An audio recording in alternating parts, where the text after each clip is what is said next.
آغاز خوشیوں سے کرتی ہے اور خوشیوں سے خوشیوں کا استقبال ہر کوئی جانتا ہے، لیکن غم کا استقبال صرف قومی شیعہ جانتے ہیں۔ میرے محترم سامعین، آج پہلا دن ہے اسلامی سال کا اور پوری دنیا میں صف عزا مظلوم کربلا کی بس چکی ہے اور عزاداران سید الشہداء جوق در جوق مجالس عزا میں محافل عزا میں شریک ہو رہے ہیں۔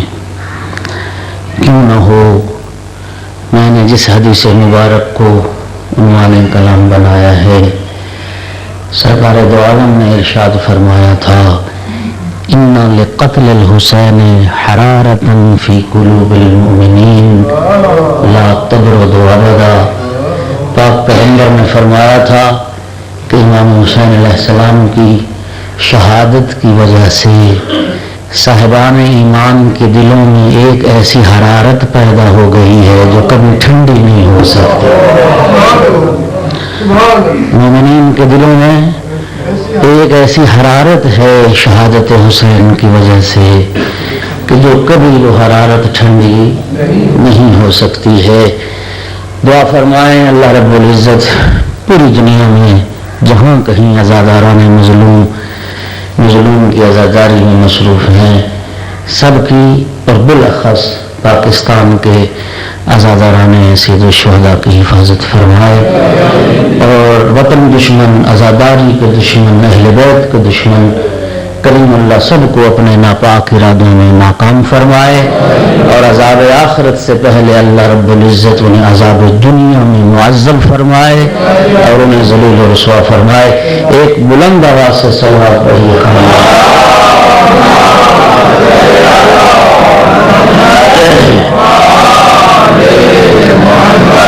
میرے محترم سامعین، انشاءاللہ ہر روز کوشش ہوگی کہ میں ٹھیک 1:30 بجے آپ کی خدمت میں حاضر ہوا کروں گا۔ امام صادق علیہ الصلوۃ والسلام ارشاد فرماتے ہیں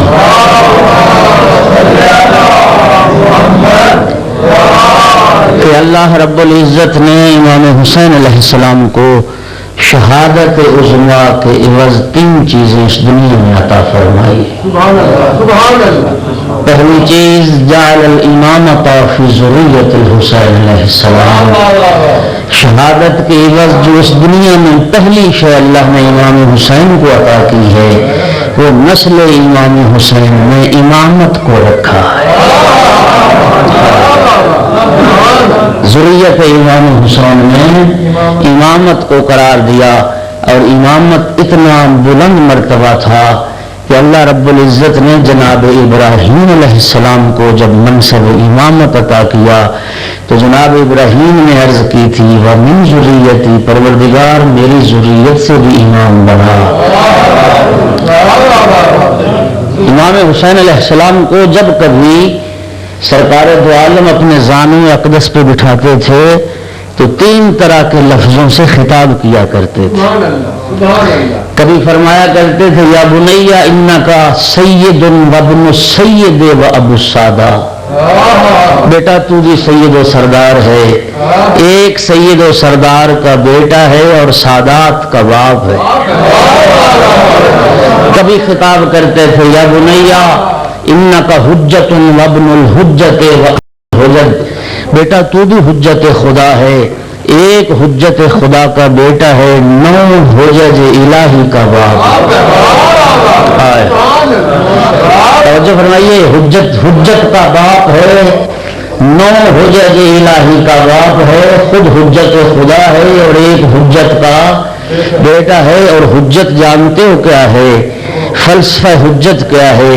سید الانبیاء نے فرمایا تھا لولا الحجت لساخت الارض واہلہا، اگر حجت نہ ہو زمین تباہ و برباد ہو جائے، زمین فاسد ہو جائے۔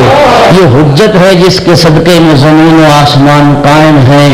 اور فلسفہ حجت کو میرے مولا امام صادق علیہ الصلوۃ والسلام نے ان لفظوں میں بیان فرمایا تھا کہ ما ينزل من اللہ فعلی ایدیہم وما يعرج الی اللہ فعلی ایدیہم. امام صادق نے فرمایا تھا فلسفہ حجت یہ ہے کہ خالق و مخلوق کے رابطے کو حجت کہتے ہیں. خالق و مخلوق کے درمیان رابطے کا نام ہے حجت. واسطہ فیض الہی کا نام ہے حجت. میرے مولا صادق نے فرمایا اللہ رب العزت کی طرف سے جو فیض بھی بندگان خدا کے لیے آتا ہے پہلے حجت کے ہاتھ پہ آتا ہے. جو فیض بھی مخلوقات کے لیے خالق کی طرف سے آتا ہے پہلے حجت کے ہاتھ پہ آتا ہے. وما يعرج الى الله فعلى ايديهم. اور بندگان خدا کا جو عمل بھی بارگاہ رب العزت میں بلند ہوتا ہے اللہ کی بارگاہ میں بعد میں جاتا ہے پہلے حجت کی بارگاہ میں. پہلے حجت کی بارگاہ پہلے حجت کی بارگاہ میں آتا ہے. سید الانبیاء امام حسین علیہ السلام کو خطاب کر کے فرماتے تھے یا بنیا انک حجت. بیٹا تو حجت خدا ہے. ایک حجت خدا کا بیٹا ہے 9 حجج الہی کا باپ. اور کبھی سید الانبیاء فرماتے تھے یا بنیا انک امام وابن الامام وابو الائمہ. بیٹا تو بھی امام ہے ایک امام کا بیٹا ہے اور 9 اماموں کا باپ. ایک صلوات پڑھیے بلند تر محمد وعلی محمد. یہ پہلی چیز جو شہادت کے بعد اس دنیا میں اللہ نے امام حسین علیہ السلام کو عطا فرمائی نسل امام میں امامت کو رکھا. نسل حسین علیہ السلام نے امامت کو قرار دیا اور قیامت اس وقت تک نہیں آئے گی جب تک امام حسین علیہ السلام کا آخری فرزند اور وارث حسین دنیا میں ظہور نہ فرمائے اور دنیا کو عدل و انصاف کا دہوارہ نہ بنائے. اور دعا فرمائے اللہ وارث حسین کے ظہور میں تعجیل فرمائے. اور اس دعا کی قبولیت کے لیے ایک بلند آواز سے صلوات پڑھیں.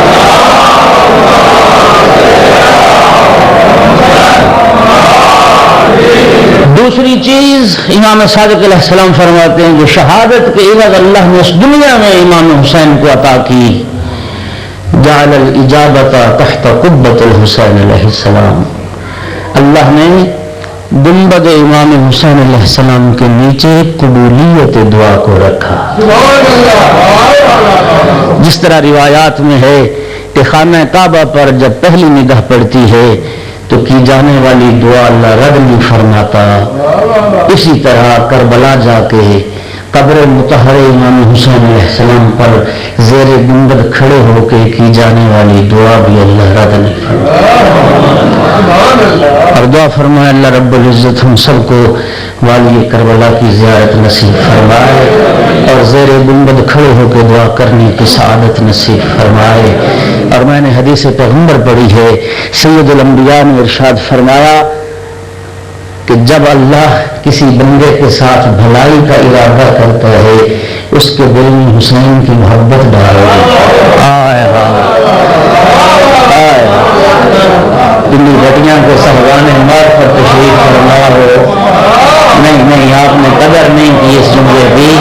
پھر جملہ کہتا ہوں سید الانبیاء کا فرمان ہے کہ اللہ جب کسی بندے کے ساتھ بھلائی کا ارادہ کرتا ہے اللہ جب کسی کو خیر پہنچانا چاہتا ہے اس کے دل میں حسین کی محبت ڈال دیتا ہے.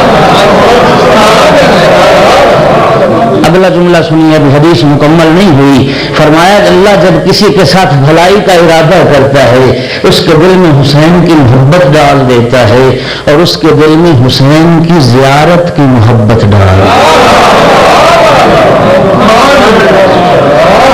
اللہ ہم سب کو زیارت کربلا نصیب فرمائے.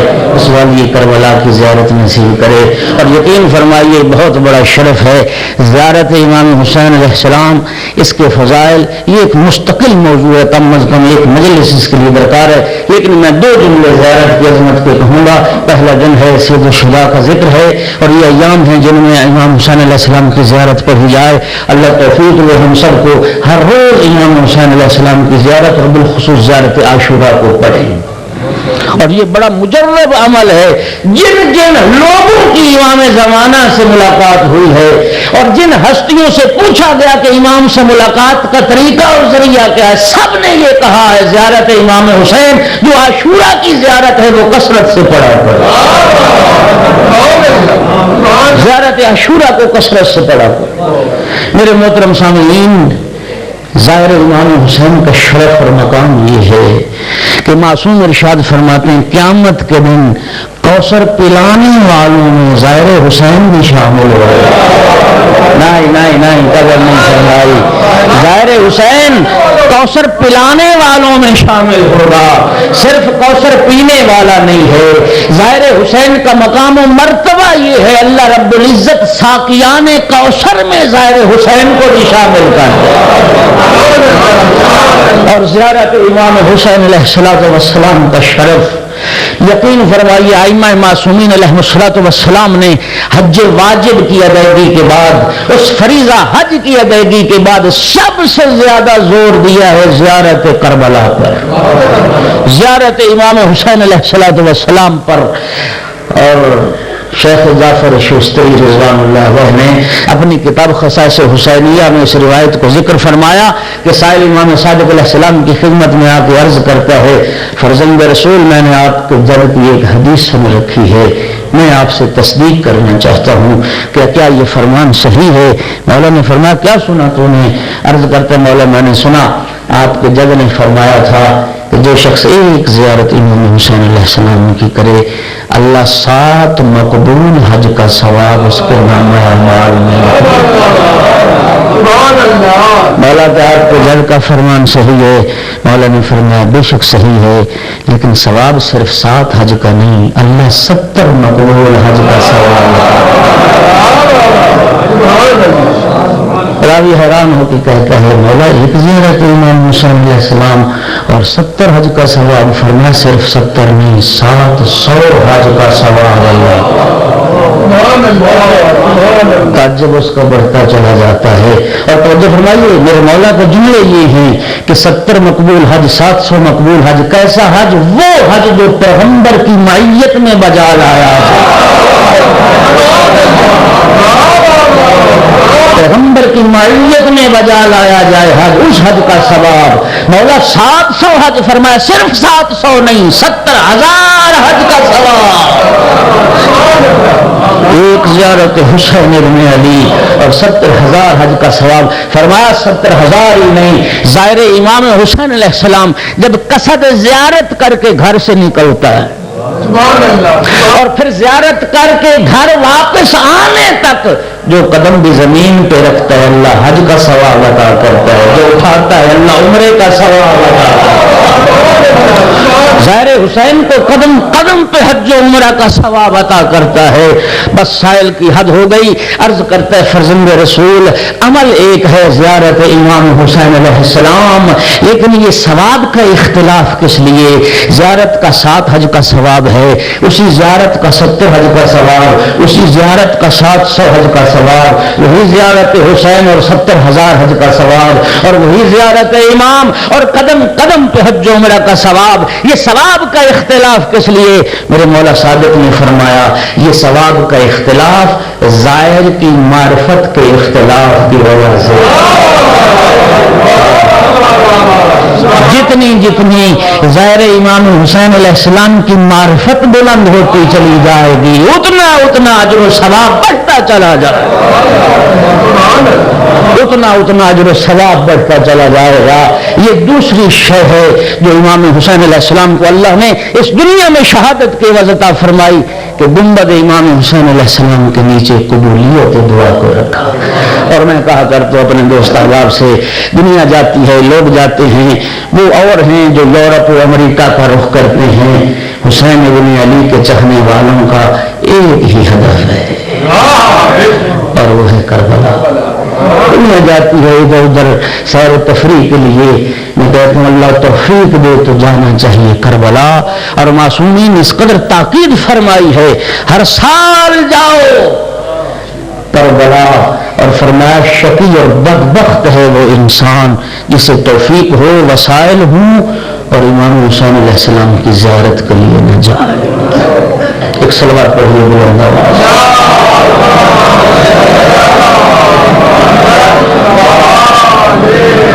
میرے محترم سامعین، اللہ رب العزت نے ایک تیسری امام فرماتے ہیں جو چیز اس دنیا میں شہادت کے عوض امام کو عطا فرمائی، جعل الشفاء فی تربۃ الحسین علیہ السلام.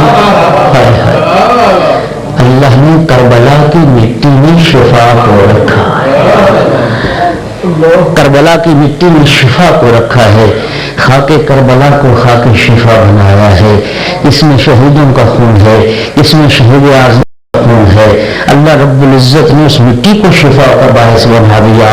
اور معصوم نے فرمایا جس بیماری کی کوئی دوا نہ ہو، خاک شفا اس کی دوا. خاک شفا. اور آپ مفاتیح الجنان میں پڑھیں، شیخ عباس قمی نے وہ پورا باب قائم کیا ہے کہ کربلا سے جو خاک شفا کے ارادے سے اٹھائی جائے اس کے آداب ذکر کیے ہیں، وہ دعائیں ذکر کی ہیں، وہ دعائیں پڑھ کے خاک اٹھائی جائے. ممکن ہے کہ میرا دوست یہ کہہ دے کہ ہم نے بیمار کو خاک شفا کھلائی، شفا نہ ہوئی. یاد رکھیے خود معصوم کی خدمت میں حضرت کے ایک صحابی خدمت میں حاضر ہوا، بیمار تھا، مولا نے اسے خاک کربلا دی، وہ شفا یاب ہوا. عرض کرتا مولا میں نے پہلے بھی خاک شفا کو استعمال کی ہے، شفا نہیں ہوئی. فرمایا خاک شفا کی تاثیر زائل ہو جاتی ہے جب گنہگاروں کے اور ناپاک لوگوں کے ہاتھوں سے مس ہو. اگر ان آداب کا لحاظ نہ کیا جائے، اگر اس کو پاک و پاکیزہ طریقے سے اس کی حفاظت نہ کی جائے تو وہ اثر زائل ہو جاتا ہے. فرمایا یہ ہمارے ہاتھ میں رہی ہے اس لیے یہ اس میں اثر زائل ہے. اور عظمت خاک شفا یہ ہے کہ امام جعفر صادق علیہ السلام ارشاد فرماتے تھے حنکوا اولادکم بتربۃ الحسین علیہ السلام، اپنی اولاد کو گھٹی دو خاک کربلا.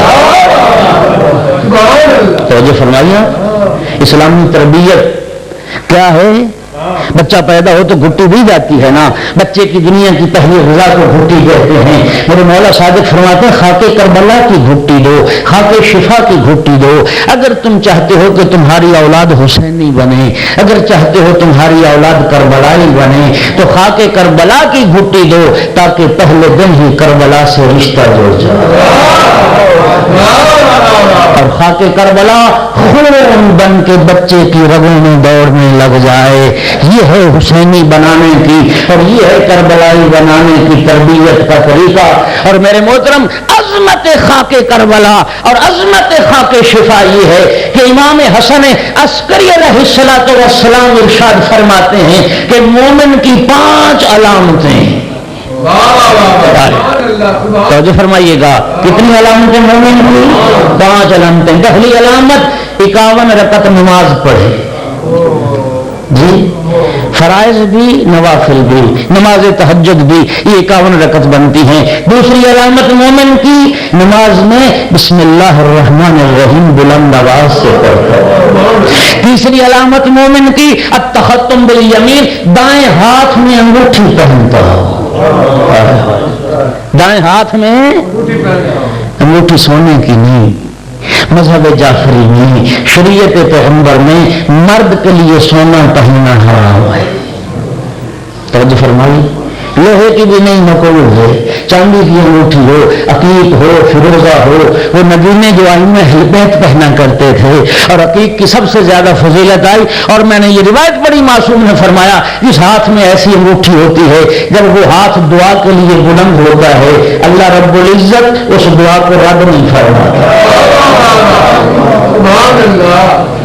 دائیں ہاتھ میں انگشتر پہننا یہ بھی مومن کی ایک علامت ہے. 40 کے دن 40واں سید الشہداء 20 صفر کو 40 کے دن امام حسین علیہ السلام کی زیارت پڑھتا ہو، یہ بھی مومن کی علامت ہے. اور 5ویں علامت امام عسکری فرماتے ہیں یہ ہے کہ خاک کربلا پر سجدہ کرتا. خاک کربلا پر یہ شعور کی دنیا ہے، یہ علم کی دنیا ہے، دنیا کہاں پہنچ گئی. اور مجھے تعجب ہوتا ہے ان جو ہلاک جاہلانہ اعتراضات پر کہ جو کہتے ہیں جی شیعہ کیا کرتے ہیں جی وہ خاک کربلا کو سجدہ کرتے. ان سے پوچھنے والا کوئی نہیں. شیعہ خاک کربلا پر سجدہ کرتے ہیں، کو سجدہ نہیں کرتے. اچھا مجھے بتائیے نرم ملائم مخملی قالینوں پر اور آرام دہ جان نمازوں پر سجدہ، اگر اس قالین کو سجدہ نہیں تو خاک شفا پر سجدہ، خاک شفا کو سجدہ کیوں ہے؟ اور یہ کامن سینس کی بات ہے. میں آپ سے سوال کرتا ہوں، دنیا سے پوچھئے نرم ملائم قالین پر سجدہ زیادہ اظہار عاجزی ہے یا خاک پر سجدہ زیادہ اظہار عاجزی؟ خاک پر پیشانی رکھنا یہ زیادہ عاجزی کا اظہار ہے اور زیادہ تذلل کا اظہار ہے. اور میرے محترم سنیے، ہم خاک کربلا پر جو سجدہ کرتے ہیں اس کا فلسفہ بھی سن لیجیے. امام جعفر صادق علیہ الصلوۃ والسلام ارشاد فرماتے ہیں السجود علی تربۃ الحسین یتم الصلاۃ وان کانت ناقصۃ. میرے مولا صادق نے فرمایا کہ خاک کربلا پر سجدہ ناقص نماز کو بھی کامل بنا دیتا.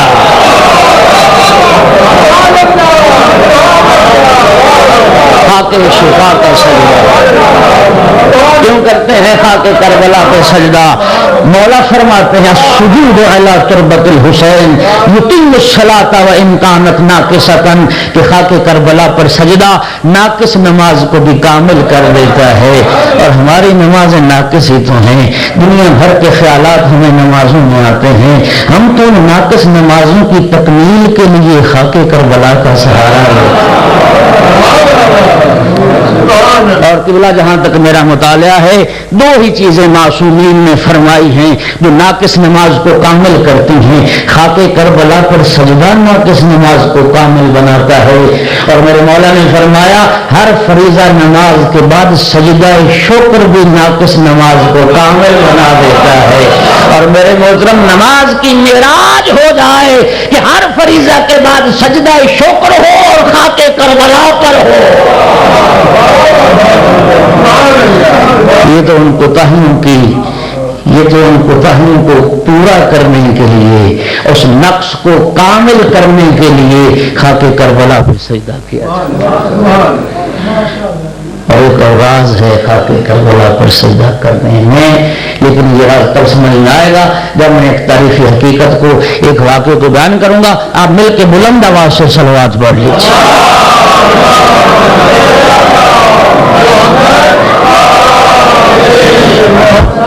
توجہ فرمائیے. کربلا والوں کی، حسین ابن علی کی عظمت کو کون سمجھے؟ حسین اس عظمت کی بلندی پہ ہے کہ جو خاک حسین کے قدموں سے مس ہو جاتی ہے وہ سجدہ گاہ بنا دی جاتی ہے.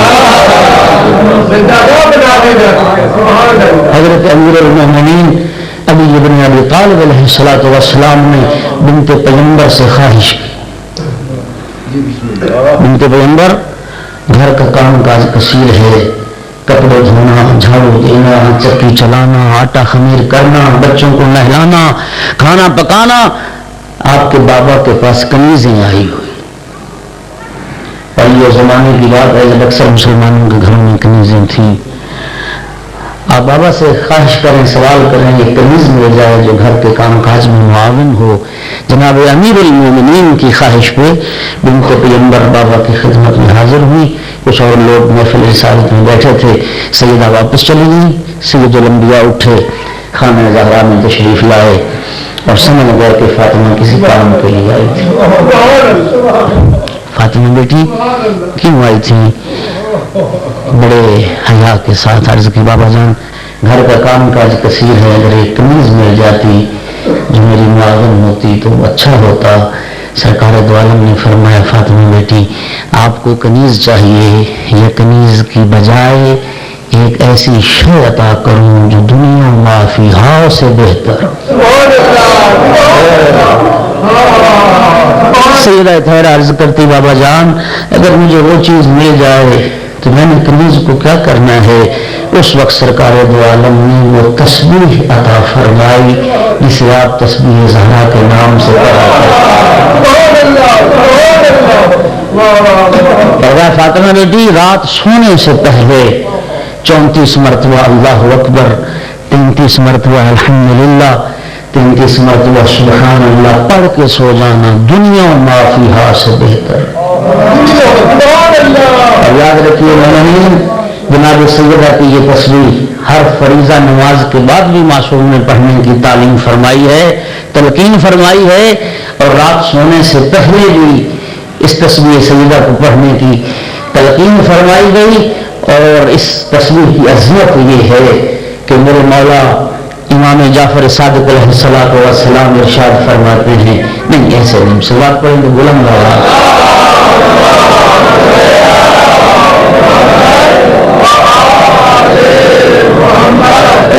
جی بسم اللہ۔ میرے بھائی عزیز ڈھکو صاحب تشریف لے آئے ماشاء اللہ۔ تو جو کرنا میرے محترم سامعین، میرے مولا فرماتے ہیں وہ 2 رکعت نماز، اکثر لوگ آپ میرے مزاج سے آشنا ہیں، میں تو زیادہ سے زیادہ یہی کوشش کرتا ہوں کہ فرمان معصوم آپ تک پہنچایا جائے۔ امام فرماتے ہیں کہ وہ 2 رکعت نماز جس کے بعد ہماری جدہ کی تسبیح پڑھی جائے، وہ 2 رکعت نماز اس 1000 رکعت سے افضل ہے جس کے بعد تسبیح زہرا نہ پڑھی۔ 1000 رکعت سے افضل ہے جس کے بعد تسبیح زہرا نہ پڑھی جائے۔ اور میرے محترم سامعین، روایت کے لفظ ہیں، اللہ رب العزت قرآن مجید میں ارشاد فرماتا ہے، یا ایھا الذین آمنوا اذکروا اللہ ذکرا کثیرا، اے صاحبان ایمان کثرت سے اللہ کا ذکر کیا کرو، کثرت سے اللہ کا ذکر کرنے والے بن جاؤ۔ سائل معصوم سے پوچھتا ہے، فرزند رسول کثرت سے اللہ کا ذکر کیسے کیا جا سکتا ہے، اور کثرت سے اللہ کا ذکر کرنے والوں میں انسان کیسے شامل ہو سکتا ہے؟ میرے مولا نے فرمایا، ہر فریضہ نماز کے بعد ہماری جدہ کی تسبیح پڑھا کر، تیرا شمار کثرت سے اللہ کا ذکر کرنے والوں، کثرت سے اللہ کا ذکر کرنے والوں۔ اور یہ جملہ بھی روایت میں موجود ہے۔ امام موسیٰ کاظم علیہ السلام اپنے صحابی ابو ہارون سے فرمایا کرتے تھے، یا ابا ہارون ان نامر صلیان نو بتسبیح الزہرا کما نامرہم بالصلاۃ، اے ابو ہارون ہم اپنے بچوں کو جس طرح نماز پڑھنے کی تاکید کرتے ہیں اسی طرح تسبیح زہرا پڑھنے کی تاکید کرتے ہیں۔ اور پنڈی بٹیاں کے غیور علم دوست علماء دوست مومنین مجھے نہیں بھولتے، میں سیالکوٹ میں بہت عرصہ ہو گیا، جناب سیدہ کی تسبیح کا ذکر کر رہا تھا تو ایک جوان نے 2 مصرے لکھ کے میری طرف بھیجے تھے، اور میں آپ کی نظر کرتا ہوں اور عقیدت کا اظہار ہے جناب سیدہ کی بارگاہ میں کہ تیری تسبیح کے دانوں کا سہارا لے کر، تسبیح زہرا کی عظمت کیا ہے کہ تیری تسبیح کے دانوں کا سہارا لے کر مشورہ لوگ مشیت سے کیا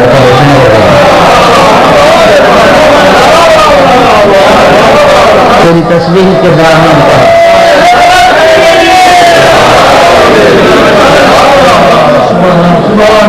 تیری تسبیح کے دانوں کا سہارا لے کر مشورہ لوگ مشیت سے کیا کرتے ہیں۔ اور جب یہ سرکار دو عالم نے تسبیح تعلیم فرمائی، جناب صدیقہ کبریٰ نے ایک سوتی دھاگا لیا اور اس پہ گریں لگائیں، اور جناب سیدہ یہ ذکر اس دھاگے پہ پڑا کرتے تھے۔ یہ پہلی تسبیح جناب سیدہ نے تیار، اور پھر سید الشہداء جناب حمزہ کی جب شہادت ہو گئی تو جناب حمزہ کی شہادت کے بعد جناب حمزہ کی قبر کی مٹی لے کے صدیقہ طاہرہ نے دانے بنائے اور پھر اس سے ایک تسبیح تیار کی، پھر سیدہ طاہرہ یہ ذکر اس تسبیح پہ پڑھا کرتی تھی۔ بڑے صاحبان معرفت تشریف فرماؤ، اگر یوں تو یہ ذکر انسان مرید بھی پڑھ سکتا ہے، کسی اور طریقے سے بھی اس ذکر کو پڑھا جا سکتا ہے، لیکن جناب سیدہ نے سید الشہداء کی قبر کی مٹی سے تسبیح کیوں تیار کی؟ دنیا اسلام کے لیے ایک درس تھا کہ اللہ کی یاد بھی کرو لیکن شہداء کی قربانی کو یاد رکھو، شہداء کے احسانات کو نہ بھلاؤ، یہ ذکر خدا کرنے کی سعادت اور سہولت تمہیں حاصل نہ ہوتی اگر شہداء کی قربانیاں نہ ہوتی. اور یہی فلسفہ ہے خاک کربلا پر سجدہ کرنے کا. اللہ کی عبادت کرو، خدا کی نمازیں پڑھو، اللہ کا ذکر کرو، لیکن حسین ابن علی کے احسان کو یاد رکھو. اگر کربلا والوں کا یہ اثار نہ ہوتا، اگر کربلا والوں کی یہ قربانیاں نہ ہوتی، یہ نمازیں کہاں ہوتی؟ اللہ کی عبادت کرو لیکن حسین کا احسان بھی نہ بھولنے کا. کربلا والوں کی یاد رہے اور کربلا والوں کی یاد بنانے کے لیے ہی آپ نے یہ صف عزا بچھائی ہے اور اس صف عزا پہ تشریف لائے ہو.